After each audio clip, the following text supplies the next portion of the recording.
High বন্ধুরা, Jhuma Bengali kitchen থেকে YouTube চ্যানেলে তোমাদের স্বাগত জানাই।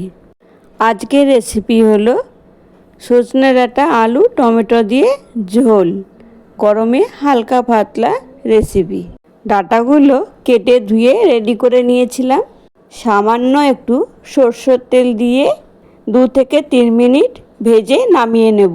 ডাঁটাটা একটু ভেজে নিলে কাঁচা গন্ধটা থাকে না। ডাঁটাগুলো আমার ভাজা হয়ে গেছে। এখন কড়াইতে শুকনো লঙ্কা, কালো জিরে ও কুচিয়ে রাখা কাঁচা লঙ্কা ফোড়ন দিয়ে কেটে রাখা আলুগুলো দিয়ে দিলাম। ভালো করে নেড়ে চেড়ে ভেজে নিলাম। এবার হলুদ, লবণ, লঙ্কার গুঁড়ো ও গোলমরিচ গুঁড়ো দিলাম। এরপর কুচিয়ে রাখা টমেটোগুলো দিয়ে দিলাম।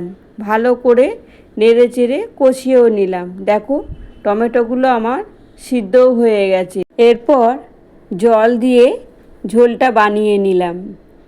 দেখো 2 মিনিট নেড়ে চেড়ে ভেজে রাখা সজনে ডাঁটাগুলো ঝোলের মধ্যে দিয়ে নেড়ে চেড়ে ঢাকা দিয়ে দিলাম। ঠিক মিনিট 5 পরে দেখো আলুও সিদ্ধ হয়ে গেছে, ডাঁটাও সিদ্ধ হয়ে গেছে।